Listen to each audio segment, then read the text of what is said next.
عارف ايه هي اكبر غلطة ممكن تعملها في حياتك؟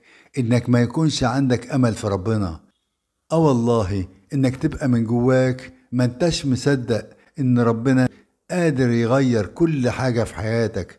تكون ما انتش مصدق ان الكركبة اللي في حياتك دي ربنا ممكن يرتبها لك في لحظة.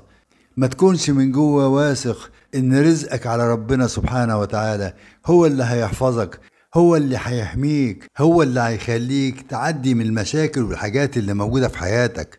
اكبر غلطة يا ابني بتعملها في حياتك ان انت مش مصدق ان كل اللي موجود حواليك ده سهل انه يترتب، وان والله العظيم بيترتب، وان اكتر حاجة انت خايف منها واكتر حاجة ممكن تكون رعباك هي احسن حاجة ربنا مرتبها لك.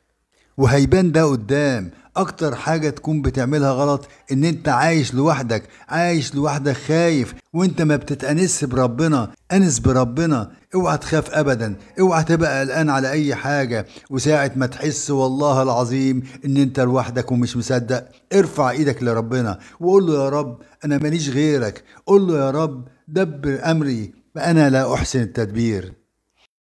سيدنا النبي محمد صلى الله عليه وسلم كان أجمل الخلق، واحنا كلنا عارفين ومشهور جدا ان أجمل إنسان في الدنيا هو سيدنا يوسف عليه السلام. عشان كده صويحبات يوسف زي ما القرآن حكى كانوا هيقطعوا أيديهم، وقلنا حاشا لله ما هذا بشرا إن هذا إلا ملك كريم. بس هقول لك حاجة مهمة جدا، سيدنا يوسف واخد شطر جمال سيدنا محمد صلى الله عليه وسلم. الإمام ابن المنير قال كده، قال وأعطي يوسف عليه السلام شطر جمال سيدنا محمد صلى الله عليه وسلم. عشان كده أمنا عائشة قالت لو رأته صويحبات يوسف لقطعنا القلوب قبل الأيدي. أمال ليه السيدات ما قطعوش أيديهم لما شافوا سيدنا محمد؟ لأن ربنا كساه من الهيبة والجلال لدرجة أن أغلب الصحابة بيقولوا كنا لا نقدر أن نحد النظر إليه. ما هو الفرق بين تربية البنت وتربية الابن؟ تربية الولد أشق وتربية البنت أدق، فاصبر على الأشق وانتبه للأدق. وعندما تربي ابنتك فأنت تحميها، ولكن عندما تربي ابنك فأنت تحمي الكثير من البنات. ما هو أعظم دعاء لمغفرة ذنوب الماضي والحاضر والمستقبل؟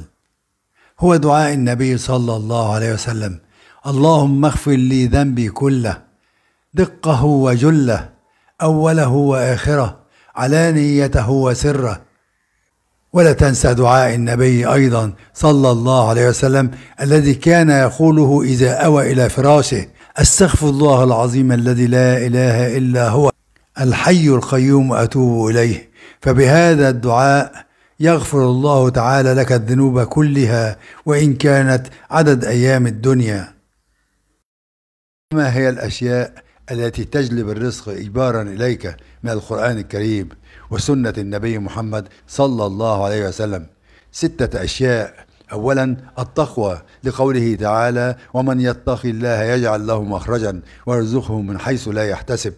رقم 2 التوكل، لقول النبي صلى الله عليه وسلم: لو أنكم تتوكلون على الله حق توكله لرزقكم كما يرزق الطير تغدو خماصا وتعود بطانا. نمرة 3 الاستغفار، لقوله تعالى: فقلت استغفروا ربكم إنه كان غفارا يرسل السماء عليكم مدرارا. نمرة 4 الاستقامة، لقوله تعالى: وأن لو استقاموا على الطريقة لأسقيناهم ماء غدقا.